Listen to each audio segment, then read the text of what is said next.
Greetings to all of you. I am Lauren Summers. I'm the Senior Director of Lifelong Learning and Travel at the Yale Alumni Association. Thank you so much for joining us today for this webinar, Our Place in the World, the History of Maps, hosted by Yale Alumni Academy. We are joined today to present this webinar by Professor James Salzman. Professor Salzman is a 1985 Yale College graduate and Donald Bren Distinguished Professor of Environmental Law, with joint appointments at the UCLA School of Law and the School of the Environment at UC Santa Barbara. He is an international expert on drinking water and will be offering an environmental course themed around water for Yale Alumni Academy this fall. So please stay tuned for more information on Professor Salzman's upcoming course. He has taught at Yale, Stanford, Duke, and Harvard, as well as at universities around the world. And students at Duke twice voted for him as Professor of the Year. So we're very fortunate to have him sharing his time with us this afternoon. You may know about his expertise in drinking water. He has written over 12 books and 100 articles and book chapters. His broad-ranging scholarship has addressed topics ranging from water to wildlife, from climate change to creating markets for ecosystems. And his book, Drinking Water, A History, is now in its second edition. So I'm going to pass to Professor Salzman in just a moment, but before I do that, I'd like to invite you to chime in as we go with your questions and comments. Please post your questions in the Q&A box at the bottom of your screen. You can feel free, if you have just any lightweight comments that you would like to share that don't require a response, to post those in the chat window. Even if Professor Salzman isn't able to read all the comments during today's session, he will be able to review them afterwards as we can save the chat. We are recording this webinar for people who are unable to make it or who need to sign off early. The recording will be made available to everyone after the webinar is over. And lastly, if you have questions that you post in the Q&A box, we will have the opportunity to talk about your questions at the end of the session. We'll reserve about the last 30 minutes for Q&A. Now, with that in mind, I will turn it over to Professor Salzman to get us started. Great, thank you, Lauren. So hello all. I'm talking to you from Santa Barbara. I tried to get a Yale background. So this is Calhoun Hopper College behind me. I wanted to give a shout out to my daughter who's watching in London. Pretty cool technology. So I admit, I have always loved maps. I love the challenge of using them to get around. I love the satisfaction when I do so successfully. I love the thrill of planning trips or just daydreaming with them. And once you start looking, it's actually hard not to see maps everywhere. Now, today's presentation comes from my service as a study leader on a number of alumni trips. Everyone who takes these trips is almost by definition curious about travel. And if you're curious about travel, you're also curious about maps. And I developed this talk to feed that curiosity. I gave it most recently on the Mekong River in Cambodia. And this is a group photo of our hardy travelers in front of Angkor Wat in Cambodia. And for the next hour or so, I want to share with you how I have come to understand and think about maps. And I hope to persuade you to think about them differently than before as well. Whoops, technology, there we go. In the interest of full disclosure, as Lauren said, I want to make clear at the outset, my scholarship is in the environmental field, so I am not environmental field. I am not a cartographer. So the focus today is not the history or the science of map making. Instead, I want to basically explore with you what I've learned really with a lifetime of studying maps, what I found about the history of the uses of maps and the meanings of maps. And I want to start with a basic premise. And the premise is that humans have always sought to answer a basic question, and that is, where do we fit in the world? And we use maps today. We've always used maps to show us this. And I would argue that we are more dependent on maps than ever before in human history. Now, being dependent on maps has its downsides. Many of us have stopped paying attention to the world around us because we're focusing too much on maps. And to drive home this point, I want to tell an embarrassing personal story.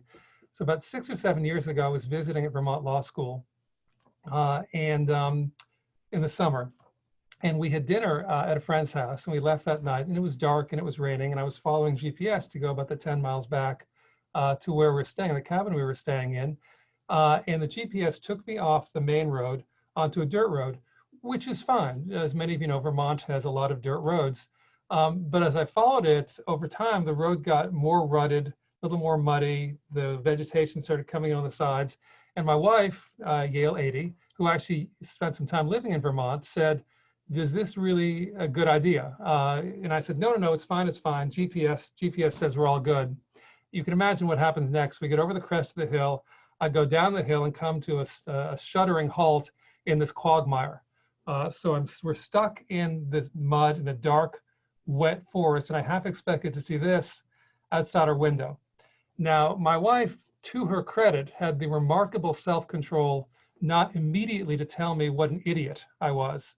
And so this was a unique opportunity to sit in a quiet car for about 2 hours until the tow truck arrived.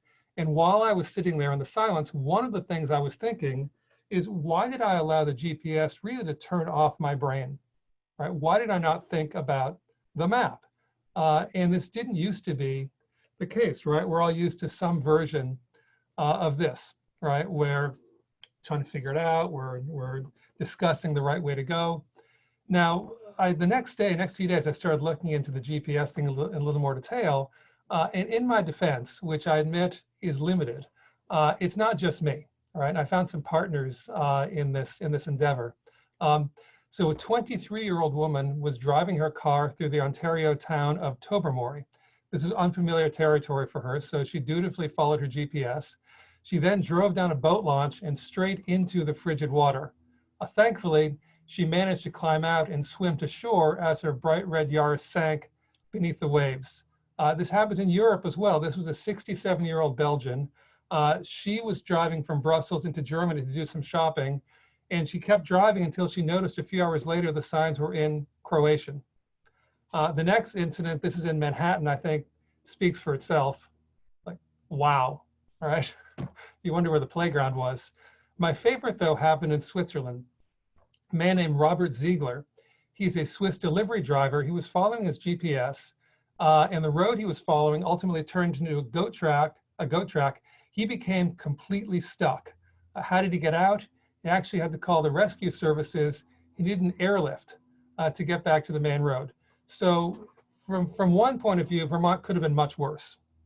But the main point is, a lot of us basically, and I think there are probably folks who are watching can relate to this as well. There's something about the trust in the GPS map in particular, but it sort of locks us in. So let me turn now to the major points of the lecture that I want to get at. There are 4 take-home messages that I want to share with you today. The first is that every map has a purpose. Practically speaking, it's to get you from A to B, but there's a broader purpose as well, and that is to locate our place both physically and metaphysically. Map makers make their maps for a reason, and it's usually not to hang on the living room wall. The maps may be artistic or beautiful, and they often are, but they're designed for a specific purpose. From that purpose, every map tells a story, right? Why was the map drawn this way? Usually the story is implicit, sometimes it's explicit. No map is ever truly accurate. Every map is lying one way or another. And each of these is going to change over time. And one of the things we're going to find in today's lecture is the purpose of maps has changed dramatically over the last 2,500 years, from primarily cosmological and symbolic to deeply practical and political. But the argument I'm going to make is that we're using more maps in more different ways than ever before. It's from mapping the reaches of the universe all the way down to the human genome. And these maps all reflect how our vision of ourselves relative to the world has changed. So let's start with a map that we're all familiar with. This is known as the Mercator map. So what does this tell us about the world, right? What story is this telling? I'm curious if folks want to chat a little bit. This is actually one way to kind of share among folks. What are some of the stories this map is telling us?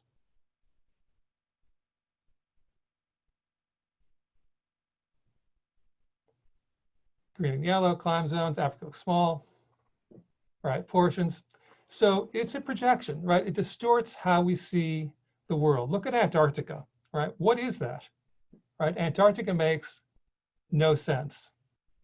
More fundamentally, this is a Eurocentric map, all right? Europe's in the middle of the map. It's on the top half of the map. Europe and the US both seem pretty big, all right? Now, as I said, no map tells the truth. There's always going to be some distortion, and it has to be. So what is the most accurate map of the world? Well, it's the world itself, but you can't carry that in your pocket, right? And that's the problem. Maps are 2D, the world is 3D. And so each projection necessarily distorts how we see the world. In the Mercator projection, the countries close to the poles, Canada, Russia, they're artificially enlarged. Regions of the equator, like Africa, shrink. Now, there are literally scores of different projection techniques. It's not just Mercator. There's orthographic, mnemonic, azimuthal, stereographic, et cetera, et cetera. But you can see these distortions on this very cool image right here. All right? Looking at the Mercator map, you wouldn't think the US or Europe are swallowed within Africa, right? Yet, in fact, in terms of the spatial area, that's what's going on. Now, cartographers have known this obviously for a very long time. One of the more interesting reactions to this, in 1973, a left-wing German historian known as Arno Peters, he developed an alternative to the Mercator projection. It's called the Peters projection, sometimes also called the equal area projection. Peters claimed that this projection depicts countries and continents according to their actual surface area. And as you can see, the northern continents shrink. Africa and South America appear much larger and much longer. Now, critics, of course, argue that Peters had created new distortions. But I want to consider a more fundamental question than the relative size of the continents. So how we orient the map tells a story, right? So where is the center of the world? Well, on this map, obviously, it's the USA, right? Not so if you were looking at a map from another part of the world. So this, I love this map. This is a map from 1928. It's published by the Soviets. It tells a very different story, no? In this map, the Soviet Union dominates the map, and the US looks pretty small and insignificant in comparison. But this begs, I think, an even more fundamental question. All right, you ready for this? Get ready. Why north-south orientation? All right, so I want to let this sink in for a moment. This freaked me out the first time I saw this map, and it took me some time to try to find where New York is. Right, obviously the orientation has flipped here, and south is on top, but this is no less accurate, right? It's telling a very, very different story though. Or we can look, why focus on the equator, right? In the Arctic, if you focus on that, Russia is clearly the most important nation, and framing the world in this way makes very clear the politics on top of the world. Now, we are used to thinking that history shapes maps. I want to suggest it works both ways, and that maps can shape history. Okay, so does anyone know what this is? It looks like a cheap table tent.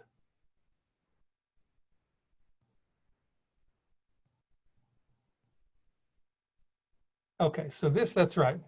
So this basically is a titanium map, a titanium flag of Russia, and it was placed on the bottom of the seabed below the North Pole, right?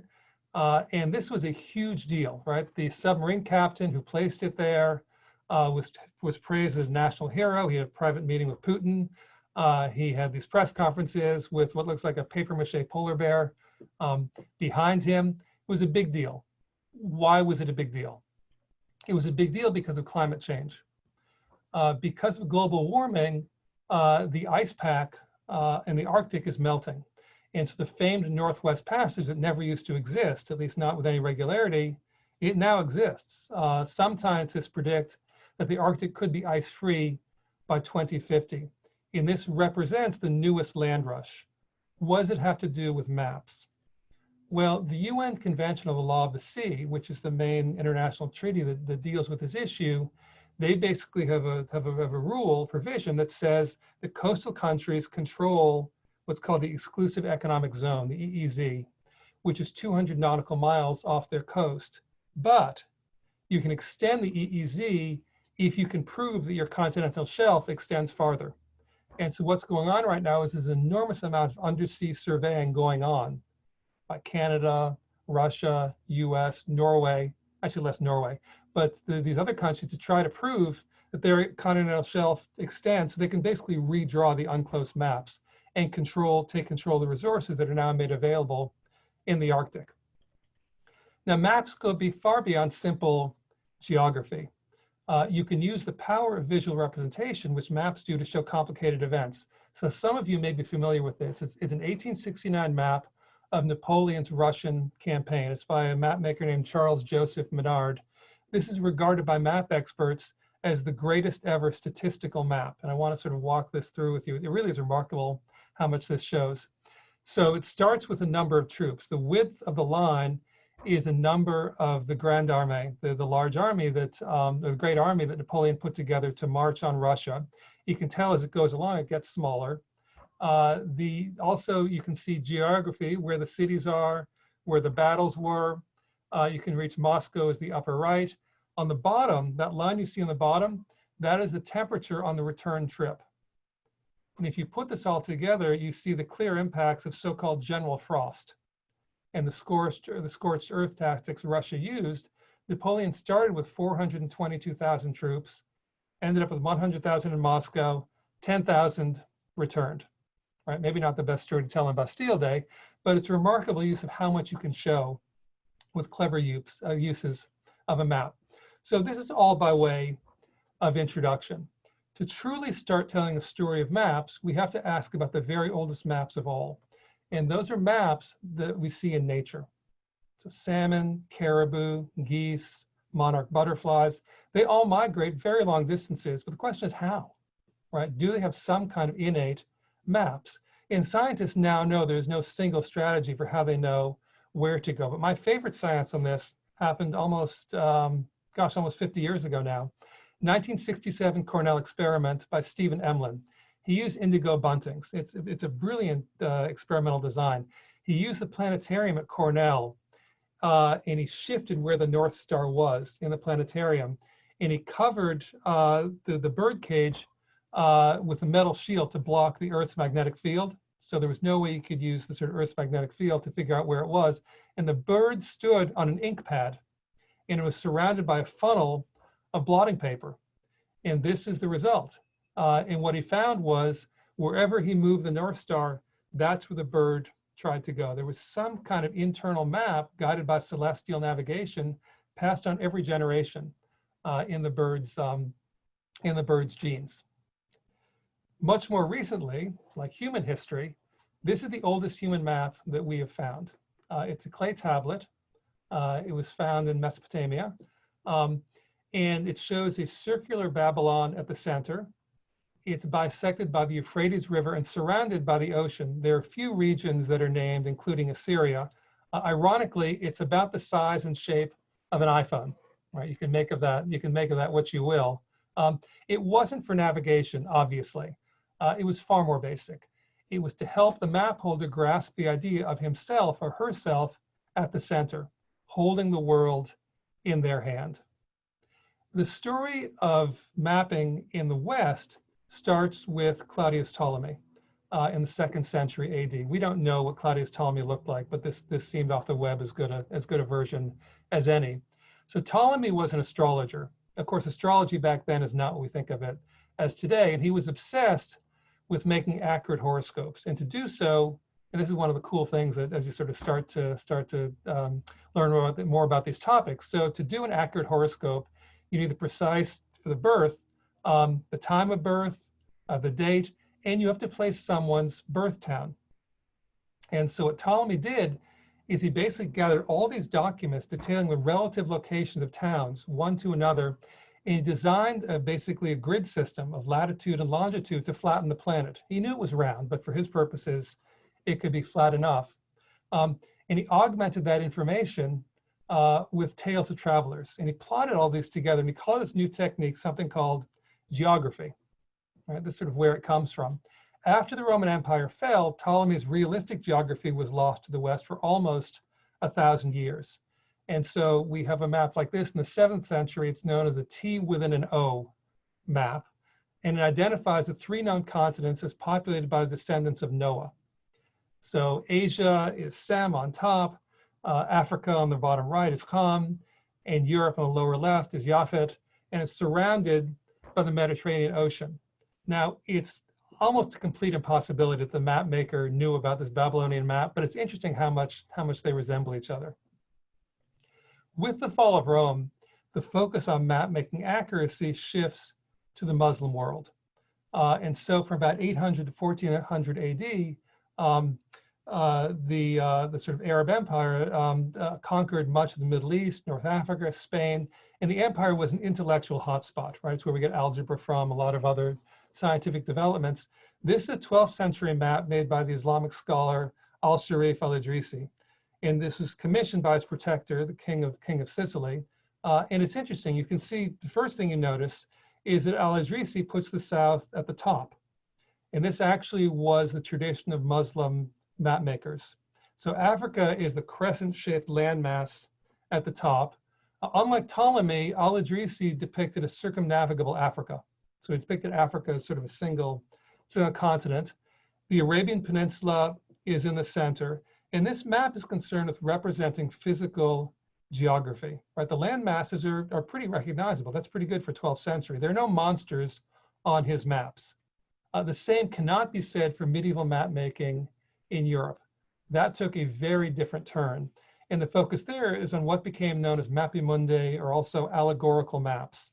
And essentially they were depicting what the universe looked like to medieval Christians. And the organizing principle in this East-oriented map is the biblical world. It's not the human world. And the best example of this, the most famous, was made in Hereford, England. It's 5 foot by 4 foot drawn on a single animal skin. Very little here is recognizable. This representation is a little easier to read. All of history is happening at the same time. Christ basically is looming over the globe. The top of the map faces east, the holiest direction, and the viewer travels spiritually from the Garden of Eden at the top. So you can't see at this level of detail, but Adam and Eve at the top are actually being tossed out of the Garden of Eden. At the bottom are the Pillars of Hercules near the Straits of Gibraltar, and at the center is Jerusalem, marked with a crucifix. So to the right is Africa. It's an intricate map. There are 1,100 place names with commentary, but once you start looking in, it just gets weird very quickly. So this is a close-up. This is a lynx starting across Asia Minor and written in Latin. The helpful guide, it sees through walls and urinates a black stone. If you are interested in finding Noah's Ark, you're in luck, right? Because the map has it in Armenia, just below the four-legged king. And if you're thinking about traveling in Africa, you will find people with no heads. Their eyes and mouths are in their shoulders. So you look at this and you look at others and you say, what the heck is going on, right? How could this map make any sense at all? Is the map maker, in fact, tripping on acid? Probably not. But this makes sense once you think about the map's purpose. In the Middle Ages, very few people needed accurate maps of the world. If you're not a mariner or a general or a tax collector or a pilgrim, you don't really need a map because you rarely leave your village or go beyond your market town. Maps were much more important as a narrative of the world. This map was not intended to get you from town to town. It was designed to get you to heaven and teach you the Bible and other parts to get you there. But what about pilgrims who really did need accurate maps? So this is a 13th century map known as a pilgrimage map, and it shows the route from one place to another on the pilgrimage as a straight line. And the major waypoints and the landmarks are highlighted along the way. So does this remind you of anything? And you have to be older than 40 probably to answer this. Maybe older than 50. Yep. This is the triptych, right? And as those of us in the more senior group remember, when we would go on family trips, we all had our AAA membership cards.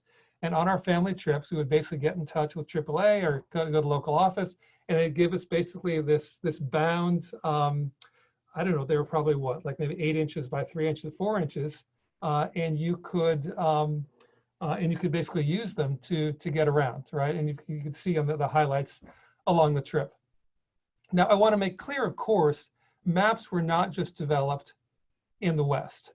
And many of the maps in history have been lost, right? They simply did not survive to the present day. So we're saying certainly a small fraction of the maps that did exist. But obviously, every major civilization has developed maps. Much of the early map making that we have that was accurate actually focused on stars. So there are lots and lots of Chinese charts that map locations of thousands of stars. This is an ancient Indian map that has survived the Indus River. This is a map from the Aztecs. It's a mix of the geographic layout of the city with the types of activities. The ruler obviously is centered in the middle. Interesting map also from Asia. This is a map from Korea. This was designed by a team of royal astronomers. China is a gigantic mass at the center of the map. Korea, disproportionately large, so understandably, is to its right. Island of Japan is in the bottom right. Africa is circumnavigable. It's the sort of blob on the left. The Arabian Peninsula is clear. That's just to the right. And this tiny, tiny barbaric blob in the upper left is Europe. Right? That simply did not merit much place on the map. As the Renaissance dawned, maps in the West began to improve because commerce demanded it. And we're going to talk about this in some detail about what were the drivers for this. Because there were reliable compasses, that helped create what became known as Portolan maps in the Mediterranean. These basically are lines that crisscross the sea. Essentially, they're from port to port, and they help guide sailors. It shows all 32 directions on the mariner's compass. The key point here, though, is it's only useful when you're inside of land or fairly close to land. And this is where in the West, you start to develop the convention of orientation of maps with the top being north. That wasn't a convention before these. The key discovery, though, or rediscovery, is Ptolemy. And a whole series of maps were now drawn based on his 1,000-year-old or 1,000-plus-year-old calculations. So they're reprinted all over Europe. There starts to be distinction between cosmography, geography, and cosmology, the idea of different kinds of maps for different kinds of purposes. And there's an explicit goal now to make maps accurate based on data. And the data that they used for Ptolemy could be pretty accurate. So this is the global map that was the globe as they knew it, of course, at the time, based on his findings. And the Mediterranean actually looks pretty good. This is from a 1482 publication. It was called Ptolemy's Guide to Geography. This is the British Isles. Again, pretty good, right, for the known world at the time. Maps outside of Europe, though, were largely guesswork. So Christopher Columbus and his brother actually ran a map business in Lisbon. And they combined a series of charts and reports for his voyage. Those of you who read biographies of Columbus know just how wrong he got it. He thought it was in India, which is why he called his discovery the Indies. But it's not just Columbus, right? The real stimulus for Europe to map the New World comes from a whole range of very quickly following upon one another discoveries in trade. Ferdinand Magellan, Vasco da Gama, many others. It opened the entire world to ships and to commerce. So we talked today about the power of globalization, and I think it was even more profound back then. The realization that nowhere was actually somewhere. And this means new work for map makers, and map makers become critical to power and to wealth. This is a very famous map in historic terms, Martin Waldseemuller. It's 12 different woodcuts, and it incorporated the latest discoveries by European explorers as of 1507. And you get the sense that the woodcutter was asked at the very last minute, you know that Africa thing? Well, it turns out there's a Cape of Good Hope. Do you mind sort of extending the map a little below the border there? This map is famous for a few reasons. It's the first map to recognize the Pacific Ocean and the separate continent of America, which Waldseemuller named in honor of Amerigo Vespucci. Vespucci traveled there in 1503, realized it was not the Indies. The Library of Congress bought this map from a German prince for $10 million. At the time, I don't know if it's still the case, but at the time, it was the most expensive map in the world. And it's been called sometimes America's birth certificate. It's the first map that actually shows America. So how do they make their maps? Well, really, it was largely a reliance on reports from voyages, and it didn't always work out well. So early Spanish explorers reported that California was surrounded by water on all sides, and this was enshrined by an Amsterdam mapmaker named Michael Colijn in 1622. And California continued to be drawn as an island well into the 18th century, right? Because mapmakers oftentimes would simply copy what other mapmakers had already done. So the famous mapmaker, of course, is Mercator. In 1569, he unveils the single greatest innovation of mapping after Ptolemy. And that's known, obviously, as the Mercator Projection. So Mercator, very talented guy. He was equally skilled in engraving and in mathematics. And he represented, as I said, the surface of the globe on a map. And he did that by gradually widening the land masses and oceans the farther north and south they appear on the map. The key benefit of the Mercator Projection was that you could follow a compass course on the map, and that would also be accurate following a compass course in real life. All right. So this was the first map to permit navigators to draw their route as a straight line. And you can obviously see immediately how important that is for navigation. And so this is the Mercator Projection in 1569 of the known world, right? Printed, it was the entire map of the world on 21 separate sheets of paper. In 16th century, 17th century, it's just an explosion of maps. And these are explicitly instrumental, really, for all kinds of purposes. Now, the most obvious is commerce, right? As sea trade increased, maps of the New World became better, but only for economically important areas. And so I think this is a very revealing map. It's a French map from 1650. The only detail you have is the sea coast and the major rivers. And that's because of beaver trade and timber. They didn't even bother to fill in the inland of America because commercially it's not important. All right, so instead of having a lynx that urinates black stones or a dragon, it's simply don't know, don't care, doesn't matter. All right, we don't need it for business. And by the late 17th century, joint stock companies were mapping every corner of the world that they could. And these are anonymous teams of people crunching data and producing maps. It is data made visual for profit and power. We think of the current era as the data crunching era, data crunching huge amounts of info. Guess what, right? We came to the game late. This was even more so in the age of exploration when the phrase the known world really meant something. Commerce was an important driver. Military was an important driver. In this era, sea power is everything. And there's intense competition with other nations' navies. If you think about it, many of the most famous sea voyages were in fact for mapping. Captain Cook, William Bligh, Darwin's voyage on the Beagle, right? Having accurate maps was critically important for these naval powers. And they're so valuable that seafarers plundered them. So this is a fun thing. This is a journal from a 17th century buccaneer named Bartholomew Sharp. And when he captured a Spanish ship, he exulted over his cartographic haul. So he says, in this prize, I took a Spanish manuscript of prodigious value, describes all the ports, harbors, et cetera, et cetera. They were going to throw it overboard, but by good luck, I saved it. The Spanish cried when I got the book, right?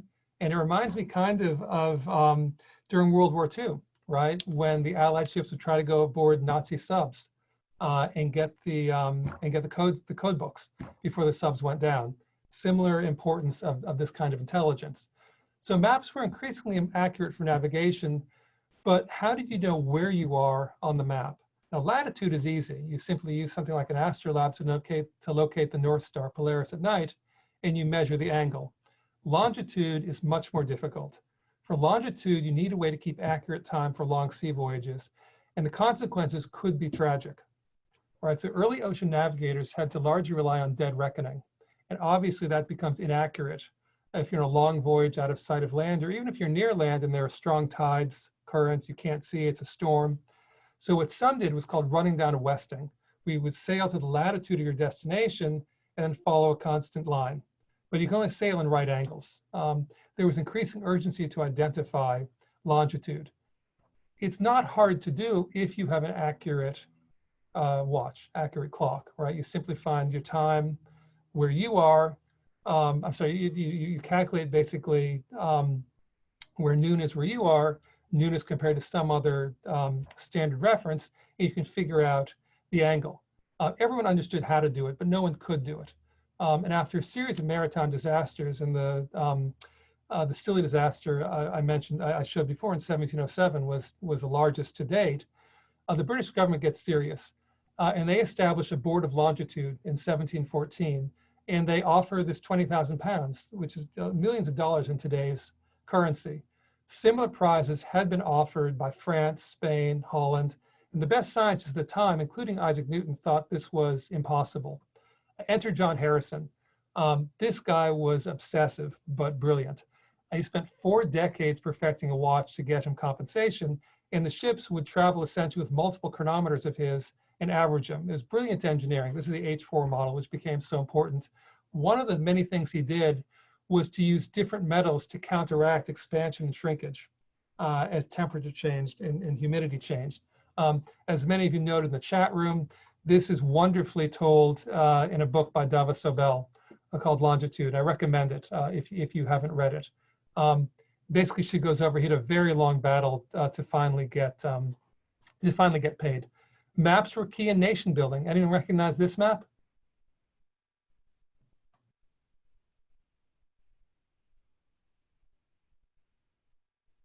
Waiting, waiting, waiting. Wow. If I've stumped more than 200 people, I am. Oh, there we go. All right. So yes, Lewis and Clark. Very good. All right. Yale alumni live up to their reputation. So yes, this is from Lewis and Clark's expedition. And it basically showed Jefferson what he had purchased from the French, because frankly, no one really knew the extent of Louisiana Purchase, not in any detail, until that expedition. Mapping also became critically important in terms of public health. So as Lauren mentioned, a lot of the work I do is with drinking water. And one of the fundamental questions any society has ever asked is the water safe to drink? And the answer depends in large part on what you think causes disease. All right, so we now have the germ theory that was not accepted through most of the 19th century. The dominant theory after the Middle Ages was the miasmatic theory, the notion that there are these poisonous airs, these miasma. And basically, as you breathe them in, you become really ill. So malaria means literally bad airs, right? And at the time, cholera was the scourge of Europe. And it was not unusual for tens of thousands of people to die from these cholera epidemics. This is a map from 1832, a cartoon, sorry, from 1832 that shows doctors trying to figure out what causes cholera. No one knew. It was assumed it was miasmatic. A guy called John Snow, though, did have an idea. And his idea was that this was a waterborne disease. Snow was a self-made Yorkshireman. He spearheaded the use of anesthesiology for births. He actually gave birth to Queen Victoria's youngest child. First use of anesthesia by a royal. Thankfully, it turned out well. He was convinced that cholera was waterborne, but he couldn't prove it. And in fact, he was denounced by the Lancet, very prestigious journal back then and today, as a quack. And he didn't really know how he could show this, but he had an opportunity in 1854. There was an outbreak of cholera in the Soho area of London. And Snow took advantage of the fact that there had been a law passed about 20 years earlier that required when someone died, there had to be a public record of their name, date, cause of death, and address. And before that, it really had been much like Monty Python, Bring Out Your Dead. When you died, you were gone. So Snow basically does a few things. He checks the records. He also, with a local ministry, goes house to house and tries to figure out where had people died. And he puts this all together in probably the most famous map in the history of science. It becomes known as the ghost map. And essentially what you can see here is that there are these black bars that show the address for where each person lived who had died. This is a close-up. And he found that it was all centered around the Broad Street pump, which suggested very strongly it was a waterborne disease, but there was a problem. And the problem was that two people had died of cholera. One lived 11 miles away, one lived 13 miles away. But he was a very rigorous researcher. So he goes to visit the house of the one who died 11 miles away. He's offering his condolences to the woman's son. They start talking. And the guy says, you know, my mom used to live in Soho, and she so loved the water that she would regularly send her servant once a week to get water from the Soho pump. And Snow goes, really? Anything else interesting happened recently? He said, yes, my poor aunt, who also died of cholera, came to visit a week ago. And that was the person who had died from 13 miles away. And this is the first use of mapping, really for the first use of epidemiology for public health. But maps allowed him not simply to provide strong evidence that this is a waterborne disease, but also to pose new questions. So for example, there were 530 inmates at the Portolan Street workhouse just around the corner, but only 5 people had contracted cholera. There were 70 workers at the brewery on Broad Street. No one died. Why? Well, Snow looked into it, and it turned out that the people from the workhouse had their own pump. So no one from the workhouse drank water from the Broad Street well. And in the Broad Street brewery, they were given a free allowance of beer every day. So no one drank water at all. All right, so this really is the birth of epidemiology, public health. Obviously, we're seeing a lot of these now with COVID. We also start to see, as the 19th century moves along, maps used for public policy more generally. So this is a map of a guy named Charles Booth. And he developed what he called poverty maps. This is the 1890s. And he used maps to identify demographics. And he found that extreme poverty was clustered, railways, canals, but he found basically that there are these clusters of groups that live together. And he basically pushed forward this novel theory that where we live shapes how we behave. Where we live shapes, in many respects, who we are. He could identify gentrification as it was happening. Now, this led to a lot of good in city planning, but in many respects, it was a moral judgment based on address. And it's not hard to draw connections between the poverty maps and 4 decades later in the United States, a practice that became known as redlining. So this refers to the Federal Housing Administration that was established as part of the New Deal, 1934, and they basically created this system where neighborhoods were graded into 4 categories. And those with minority occupants, usually African-American, were marked in red. Their justification were that these were considered high risk for mortgage lenders. But the net result is that there effectively were no mortgages to be had in and near African-American neighborhoods. This is a map for New Haven. Right? This happened all over the country. And it is not hard, I don't think, to see how this federally endorsed segregation had impacts that extend through today. And I would argue they echo in the Black Lives Matter protests we're seeing today as well. A lot of this was driven, I mean, obviously there's a huge history to this, but part of it was driven by maps and by redlining. Now, what I'd like to do at this point is to pivot and to talk about the more creative stories of maps, because maps can tell us not just about our own society, but about others also that never existed. So who recognizes this?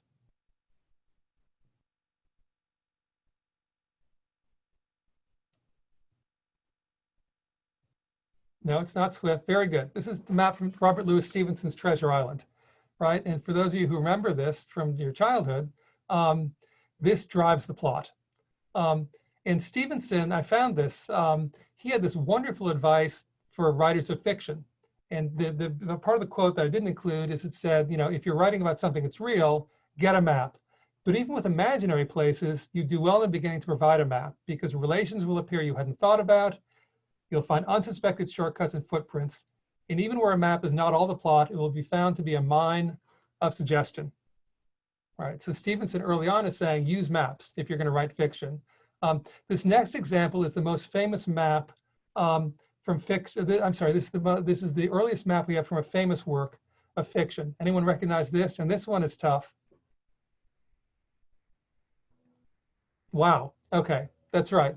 Wow, all right, maybe it's not so tough. This was tough for me. All right, enough. This was tough for me. Yes, this is Thomas More's Utopia, 1516. This one everyone knows, but it's kind of fun. This is actually an annotated map from Oxford Library, University of Oxford Library by J.R. Tolkien. This is my all-time favorite. Who does not love the 100-acre wood, right? But again, I mean, this is so important to many of our sort of appreciation of the stories themselves. Now, there's also a lot of creative map making away from sort of fiction writing with tourism.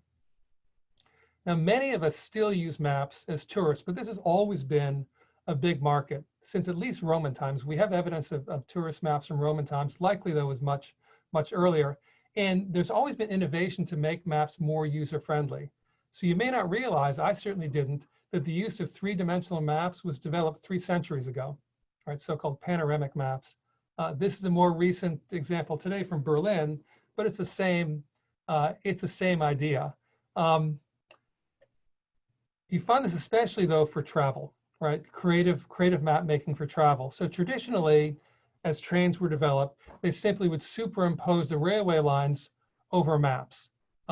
That changes with this incredibly insightful guy named Harry Beck.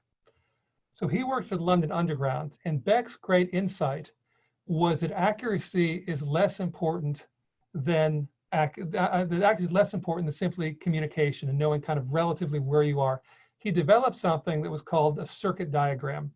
And it became, as you know, the standard map for the London Underground.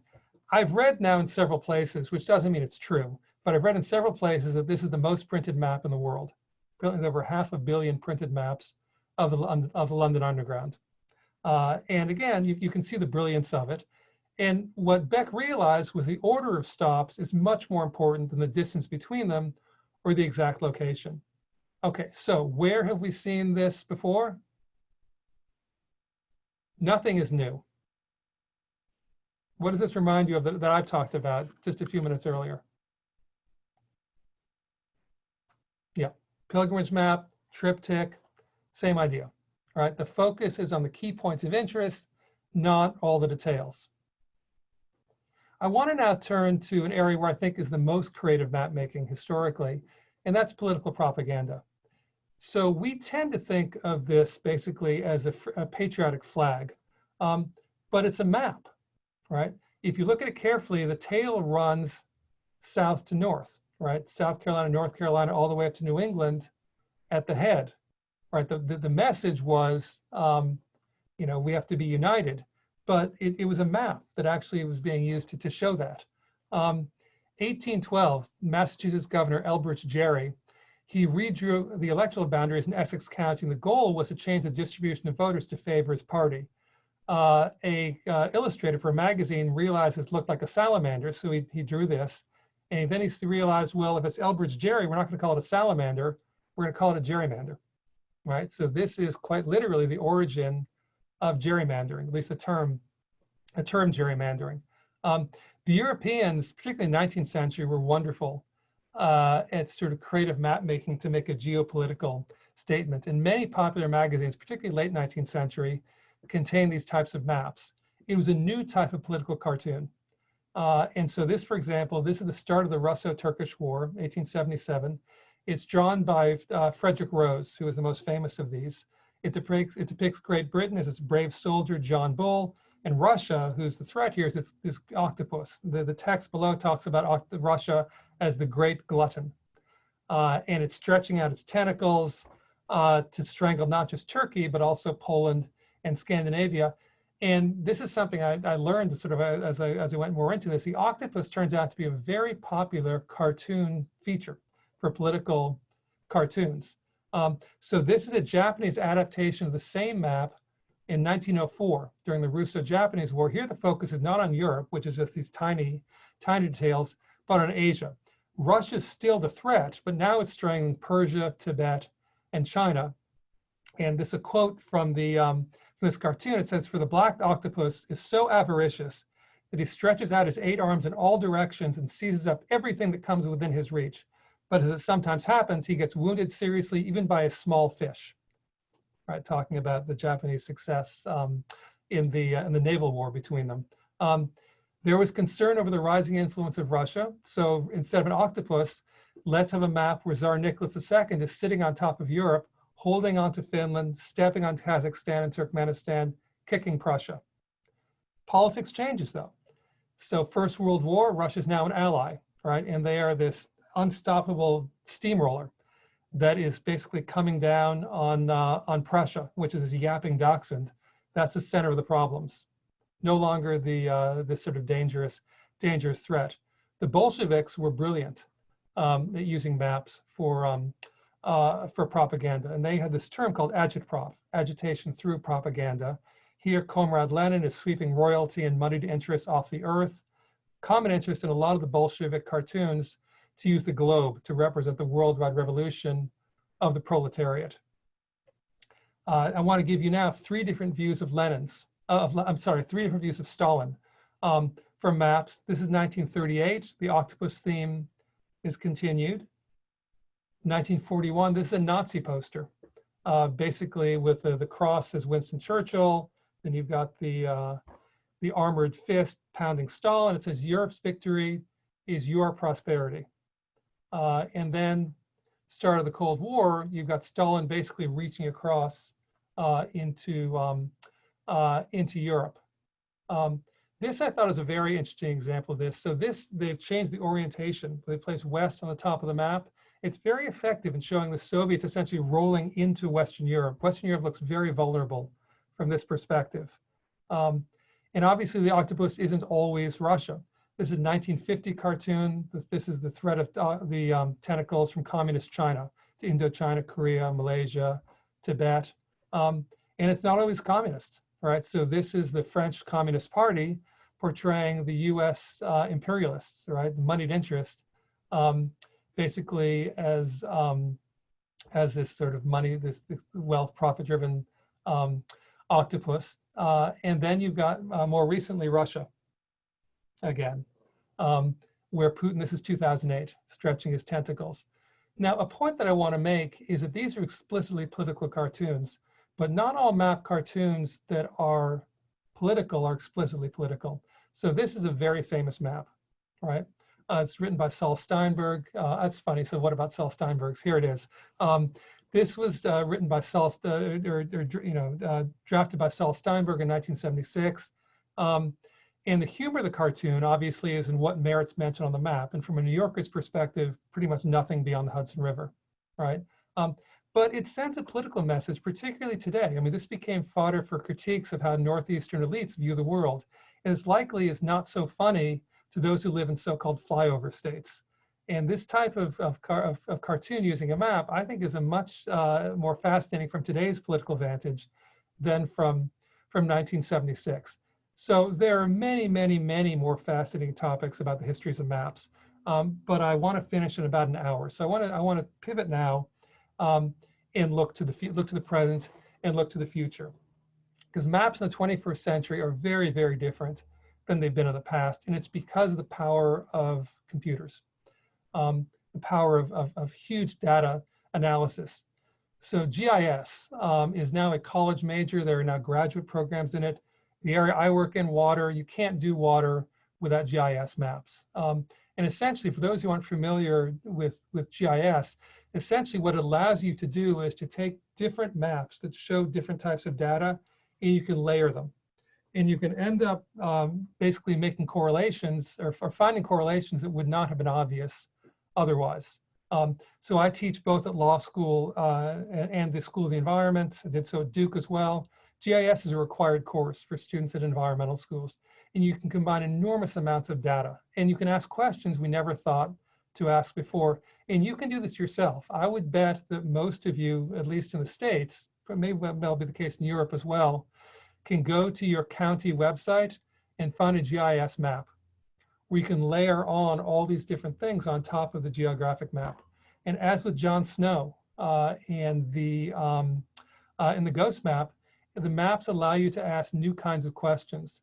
And the best example of this that I know is this notion of what are called food deserts. All right, in this notion that where you live it's going to have a big impact on how close you have access to a supermarket or a market where you can get healthier food, nutritional food. And so in food deserts, it's more complicated than this, but essentially what you're doing is mapping low income and low access areas. And not surprisingly, there's a close correlation with race and with income. USDA actually has a web tool It's called the Food Access Research Atlas. Food Access Research Atlas. In this, to make it Yale-centered, this is their map for New Haven. In these areas that are blocked in yellow or maybe green, I'm colorblind, but we'll call it yellow. This basically shows these areas that are both low income and low access. And you've got a big, it's not that far from Yale, up Prospect Street is a large area. GIS is influencing all kinds of disciplines, but it's not just GIS. So this obviously is the Earth at night. We can now look at the Earth in near real time, right? Now in this map, so what story does this map tell you?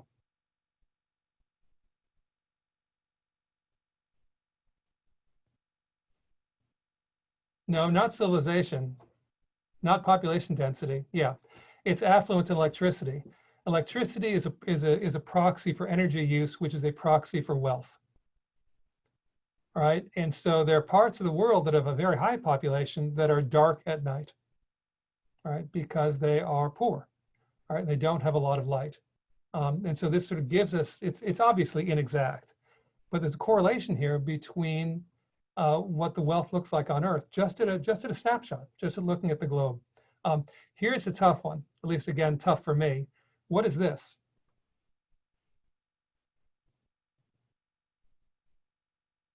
It's not birds, not really internet use, not exactly. No, it's not air travel, it's not airlines, not phone lines, not cell phone towers, not goods. No, it's Facebook. This is the Facebook map, Facebook relations. This is a map of the virtual world. This doesn't represent rivers or borders. This represents human relationships.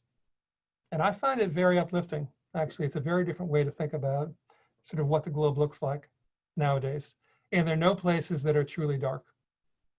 Well, there are a few places, but that's another story in terms of internet access. But to put it that way, it's a different way of thinking about sort of access to power, access to influence, access to wealth in the 21st century. And of course, you know, we've changed how we even think of maps. Right, more and more we are going to have augmented reality. I was trying to find a picture from Google of someone Google bombing the Google Maps car as it goes around. But you can now go in many places and essentially walk down the street and see what it looks like. My wife and I bought a house recently, and we were, you know, sort of as we were checking out real estate, we say, well, let's look at what that house looks like from the street. And you can do that. I said earlier, you know, the most accurate map in the world is the Earth, but you can't keep it in your back pocket, you know, snarky comment. Well, it turns out you can, actually. And it's not far from when we'll be able to walk almost anywhere on Earth. And we then go from the globe to inside the cell, mapping the human genome, right? This is visual data represented at the genetic level. And this, I think, is the best map to end with. This is a 21st century map where we're mapping basically the greatest expanses and inside cells. And so what I'd leave you with is that maps can powerfully communicate different types of knowledge in a way that words and numbers could never achieve.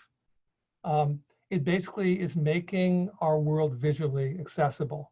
It's not just getting from A to B, it's our metaphysical place, it's all kinds of instrumental ends, commerce, military, propaganda. And lastly, as I said, it's complex data that's made comprehensible in so many ways. And there are a lot of other examples I could have given.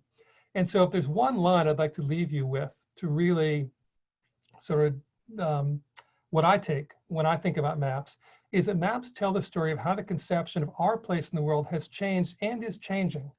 If you're interested in maps, if you love maps, it is dynamic, right? Because there's so many different ways we understand things, there's so many different ways we can communicate those things. And so that really was what I wanted to share with you today. There are some fabulous resources for maps, and I want to start with Mama Yale, right? So Yale has arguably the greatest map collection in the world, and there actually is a dedicated website where you can actually go to these and you can see the maps themselves. It's very user-friendly. This is Yale's most controversial holding. It's called the Vineland map. And this could have been an entire presentation in itself. It's a very famous pre-Columbian map, and it portrayed Greenland incredibly accurately. It also turned out about 3 years ago that it's almost certainly a fake. They looked at the ink, and the ink is some kind of compound that wasn't available. It's a chemical, it's something that's synthesized. But it's still there. It's worth looking into yourself. Yale's got some very carefully chosen language about how they describe it. For those of you who want to read some books, the two I would recommend to start with at least are Simon Garfield's On the Map and Jeremy Broughton's History of the World in 12 Maps. There's a fabulous exhibition at the Boston Public Library called Bending Lines, and I'll keep the screen up so you can see it. That's just terrific, looking at all the different uses of maps.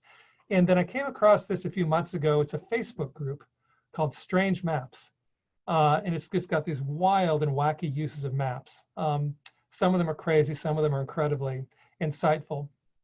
Anthony is going to post, I'm not quite sure where, maybe Lauren, you can help with this, but he's going to post a one-page sheet that I put together that lists these and a few other resources as well. And so with that, actually, well, about an hour. So we've got some time to chat. I should say at the outset, I suspect that there's more expertise, far more expertise about maps in the chat group than I have. So hopefully if people ask questions that I can't answer, other folks in the chat group can. All right, thank you, Professor Salzman. This was an excellent presentation. Thank all of you for your really engaging comments as we've been going on through the session. Before I go to Q&A, right now there are about 9 questions posted in the Q&A section. So I would just remind you that if you have a question, we have about 30 minutes, please do post your question in the Q&A section. There's so much content in the chat that I won't be able to find your question if you posted it in the chat. I also will share that this session is being recorded, and so we'll have a chance to post that recording on a Yale Alumni Academy webpage dedicated to this webinar. And on that same page, we will post the reading list that Professor Salzman has shared and any other resources that come to his mind that he decides he'd like to share with you all. I want to just give a plug that if you're on our mailing list, which you should have been if you found out about this webinar, we will be offering a course on water, and that will be with Professor Salzman, will take place this fall. We're still working out the details and things on it, so we're not announcing it just yet, but just giving you a heads up to keep an eye out for that. And also just want to give a plug for Yale Alumni Academy and share that this is a new venture with the Yale Alumni Association. And our goal with Alumni Academy is to offer live and interactive access to Yale's faculty, research, and extended network of scholars like Professor Salzman, and offer you educational programs that are held online as well as on campus and abroad. And we're focused on topics that are in the arts, sciences, and humanities.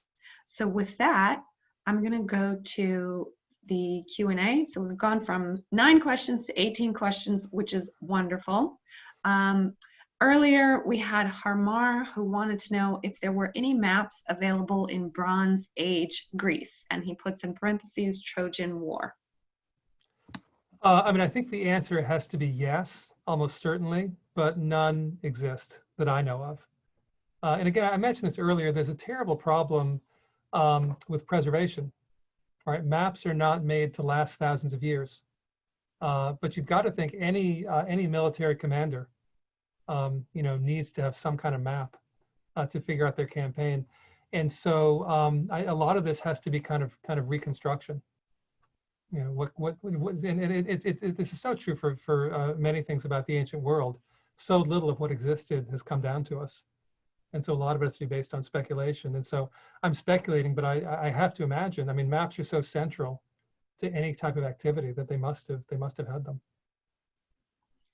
Well, and that leads to another question that came up earlier, which was someone wanted to know about maps made by indigenous peoples. Yeah, I mean, and again, as I said, I mean, this this could be a course. Actually, maybe in the future it should be a course. Well, there's Yes. already been a group of people on the chat who've said they'd like to have the course follow this webinar. Okay. So there you go. Yeah, and so that could be one of the classes in itself. Absolutely, right? And so again, you know, with the indigenous communities, it's even more difficult to have maps that are preserved over a long period of time. But again, I mean, my starting place on maps is the human condition, which is that we need to know our place in the world, and both spiritually, which we've used maps for, but also practically. And so, you know, there are all kinds of examples, both from, you know, Amazon up through Native Americans, that, you know, basically they have their own maps that show different kinds of things as well, right? Not just hunting grounds, but sort of cosmological maps as well. So the answer, you know, is you know, yes and. Okay. Jim wanted to know if you count globes as maps. Yes, I do, and that also could be its own presentation. So globes are really interesting. So as I said earlier, maps were not made by and large to be put on the wall, right? They're made for a purpose. Globes are different. Globes actually, by and large, were made as basically a show of something, show of wealth, show of knowledge, show of power. And so the globe market much more was for representation, right? Sort of not representation details of the Earth, obviously, but representation of how sort of well situated you are. There are some differences, though. There is there's a very famous, and this actually, there's a chapter about this specifically and on the map. I recommend those of you who are interested in this to read that. But Garfield talks about a map, a globe that was made, that was shared. There were two globes that were made. They were like 4 or 5 feet across. And one, during World War II, Roosevelt had one and Churchill had the other ones. They could basically follow the course of the global conflict. But globes actually follows, as the main point is, globes follow a different trajectory than mostly maps. In a sense, globes really are much more works of art. Okay. A lot of good, complicated questions coming in too. Before I go to some of the more complex questions, I want to get to Stephen's question. Is it true that map makers deliberately embed their maps with errors in order to discourage or detect illegal copies? Yes. And the best example of this is a map. For those of you who've traveled in the UK, there's a very famous map series called the A to Z. A to Z. And this is, you know, before GPS, London was impossible. There are 23,000 streets and such in London. And for a taxi driver to get a license, they actually had to pass this incredibly difficult test that would take years to study for, to learn all the roads.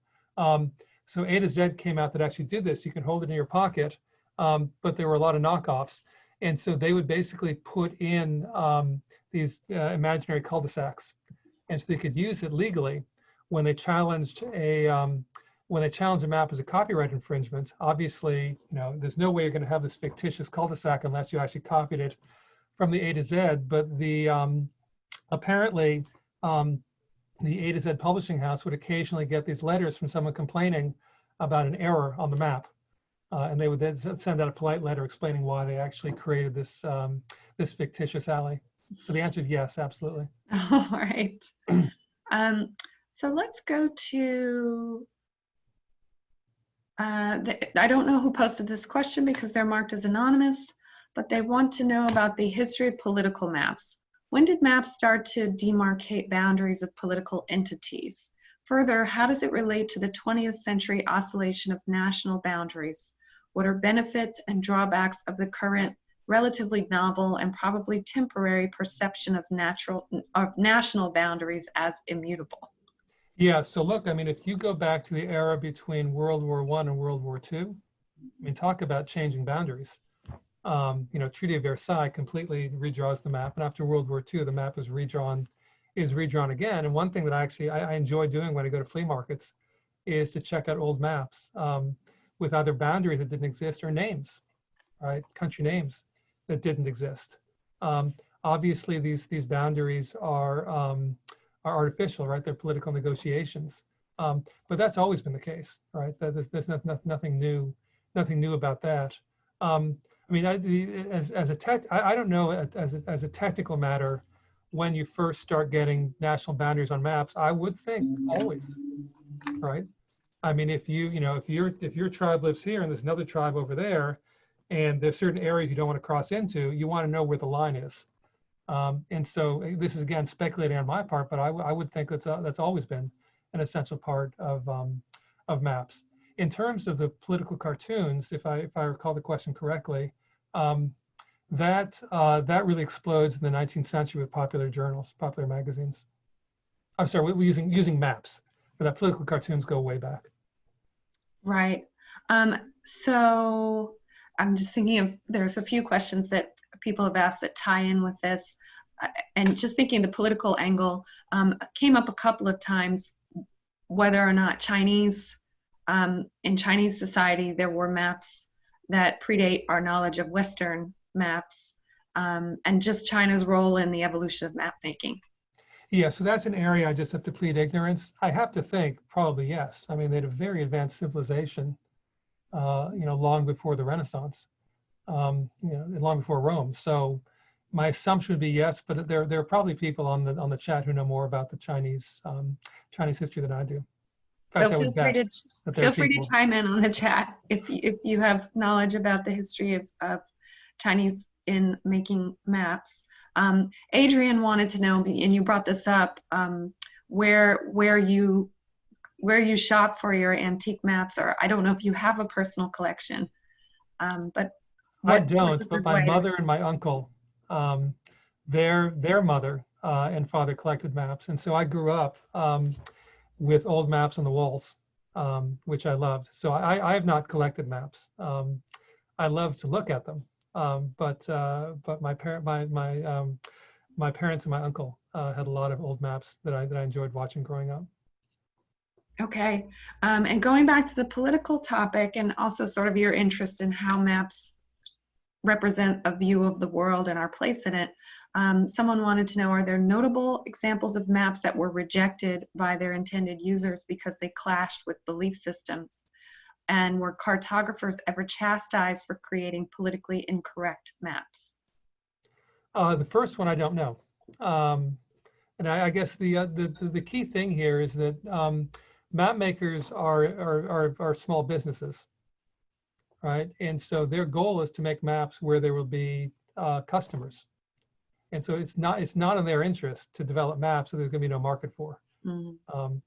And so, I mean, one good example is with Al-Idrisi, the map. Actually, let me go back to that for a sec. Hold on for a sec. This was the map by the Islamic map maker in the 12th century. Boy, we went through a lot, didn't we? Here we go. Okay, that's it.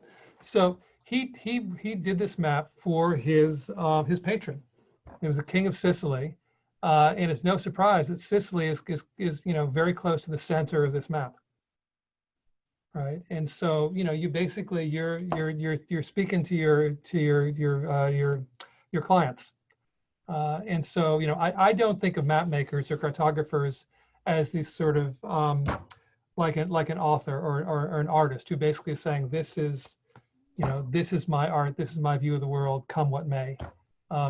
They had a business and they had to sell their product.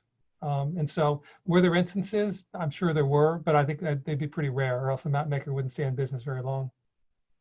Well, along those lines, Morris wanted to know, what's the interaction of the evolution of scientific tools and map making? So did new tools introduce new map making capabilities, or did map making goals drive the creation of new tools? I think it's a very well put question. I think the answer is both, right? I mean, obviously, once you know longitude, you can do much more accurate map making.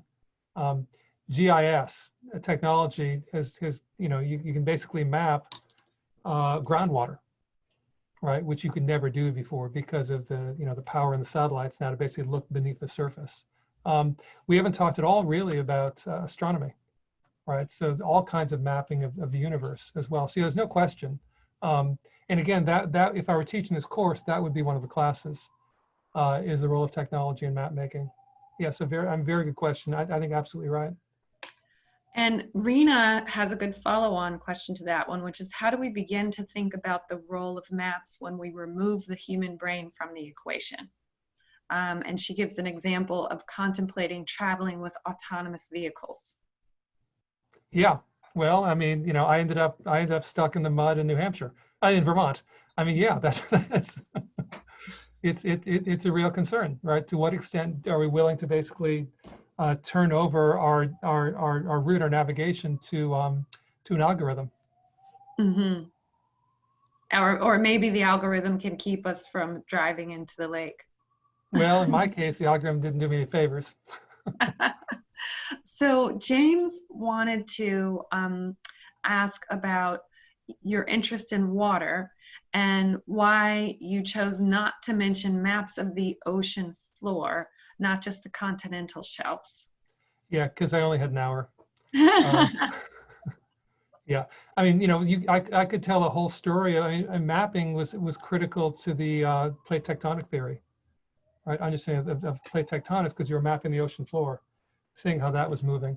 Yeah, so yeah, absolutely. I mean, mapping the moon.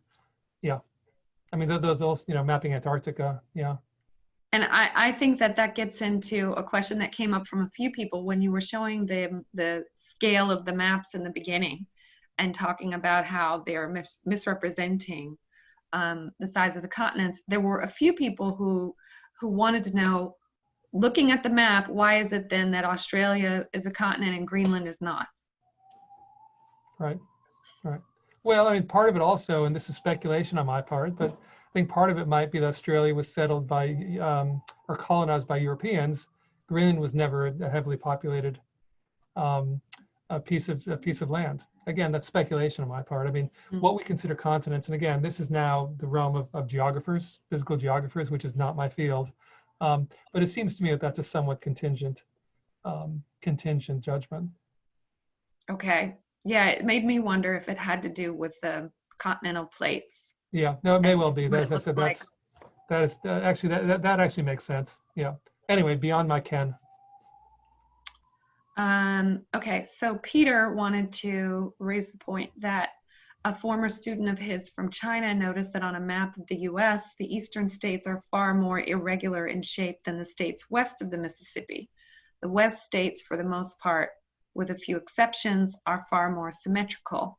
And the reasons for this, there must be a history behind the reasons for this. Yeah, the history for is that they were basically, in the East, the colonies basically predated the revolution, predated the country. And they already had their own boundaries, in many cases based on natural features. In the West, through Louisiana Purchase, other purchases and such, and conquest of Native American lands, they entered as territories. And essentially they were not settled, so to speak, by Americans. And so those basically negotiations between Congress and those territorial governments just drew lines. So most of the Western states don't follow natural features. All right. And Jacqueline's chimed in on the topic of Greenland and says it's because it's considered to be part of the North American continent because it's on the North American tectonic plate. Oh, okay. Thanks for that. So there you go. And Michelle says Greenland is actually quite smaller than Australia. So Victor wants to know if there are any thoughts on the controversy surrounding the Peary-Rice map. I hope I'm pronouncing that correctly. It could be. Again, that is if he can tell us about it. I'm not familiar with that. So Victor, if you want to give us a little bit more information by typing into the chat, that would be helpful. Jacqueline wants to know if there's an official map of space. Official, I doubt it. I mean, the European Space Agency does it, NASA does it, astronomers as well. But again, I mean, official. I mean, this is actually one of the things I learned early on as a professor, was to appreciate when you don't know an answer, when you think you don't know an answer, And when you think you don't know an answer, to say, I don't know. So, so there is an answer to that. And my suspicion is there are a bunch out there, but I may well be wrong. There may be some kind of international group that determines that. Well, and the wonderful thing about webinars that have upwards of 200 Yaleys on them is, one, you get some of the most intelligent and vexing questions that you can encounter, and two, there are always people who know the answer to them. Right, right. The one thing I would say, though, which is one reason I love the topic of maps so much, is the span of topics that it intersects is just, it's stunning. It's hard to think of many other subjects that cut across so many other fields. Well, to that point, so John has raised the point about pheromone maps among ants. So I think that that, but it does seem to be sort of an outlier. But then when you think about the all the conversation about birds and how they navigate, it really is it is relevant. Yeah, I mean, one of the things that I find interesting with the natural world is the extent to which the use of the word maps is useful. I mean, is there some kind of internal map that the indigo bunting is using, or that the ant is using, or is it some more? Is the analogy better, closer to an algorithm? We use these analogies to try to understand things where we can't get inside. It's a black box of what actually is happening. And it may be that a map, I mean, it comes naturally to us, but it may be a map is actually a misleading metaphor for what's actually going on inside those animals and insects. Okay. Peter had raised combining maps and water, that there was a PBS special called Water, the Molecule That Made Us, and wondered if you were involved with it. No, but I mean, there are, if you Google water documentaries, you'll have to go on for several pages. But you should still take my class. It's an important topic. Yeah. Frank wanted to know the book 1421. I don't know if Frank, if you give us any more information about it, but there's a book called 1421, which he says was mostly refuted, is what he thinks, and he wanted you to weigh in on that. Yeah, I'm not familiar with the book. So if you're still there, Frank, please give more information, because I think he brought that up. He brought that question up a few times during the presentation. Let's see what else we have. Alexandra wanted to point out the interactive map on the wall in the atrium of the German History Museum in Berlin, which flashes border changes in Europe from 500 to the present. Huh, that'd be cool. Yeah. Yeah, interesting way to teach history, she says. Jacqueline wanted to know if there are any famous names in modern map making and cartography. The book on the map that talks about this. Today's as cartographers, probably not, right? Things become so. I mean, so what do you consider mapping the genome? Right, or an astronomer who's mapping quasars and black holes. So I think what's happened today, in my view at least, is that mapping has become technology has made mapping so central to so many disciplines that there are a lot of experts and leaders, but in a very narrow application. Yeah, someone has also raised the point of how is the DNA map more of a map than simply a chart. And again, it depends how you want to think about it. I mean, I think of a map broadly, which is a visual representation of spatial relationships. Okay, changing the subject a little bit. There's a question of if the petroleum industry, which presumably has very accurate maps of the underground, shares those maps with any public benefit organizations. There certainly are. There are maps that the USGS has created that I assume they originally started creating them because of oil industry lobbying. That's very useful for mapping groundwater. So I would recommend. I don't know about the oil companies themselves, but USGS has a terrific store of maps, or database, I should say, of maps. Okay, and Phil wants to know if psychologists weigh in on the topic of maps. Huh. Through, I guess I'm trying to think of through what perspective. Yeah, I'm not sure what he's getting at. I would think about the concept of worldview and your place in the world, and how you perceive, relationships between things. Yeah, no, I definitely, I mean, I think that's incredibly important. I'm not sure I'd put that in the domain of psychology. I think it's just more sort of self-awareness. But sure, I mean, I think if you want to sort of think of it broadly, then absolutely. Yeah. All right. We've got a couple of questions coming or comments coming in. So on this topic of the book 1421, apparently there is also a book called 1491, which is a different book that has a sequel called 1493. But the question was about the book 1421, which is about the Zheng He voyages. Forgive me if I'm saying it incorrectly. And it's Chinese Admiral Zheng He's voyages who traveled around the world before Magellan. And so there's a debate about whether or not it's been refuted. Some are saying it's refuted, some are saying that it's accurate. And there are a few, if you're interested in this, there are a few topics in the chat. And just to let everyone know, you can actually save the chat from today's presentation if you open the chat window, because there's so many great resources, links and things. So if you open the chat window, at the bottom of it where you would write your message, all the way to the right, there are 3 dots. There's a box with 3 dots. And if you click on that box with 3 dots, you can click Save Chat. And that will allow you to review all the wonderful links and comments and things that are posted here. I'm going to close out with Victor, who gave us a few comments on the Peary Rice map.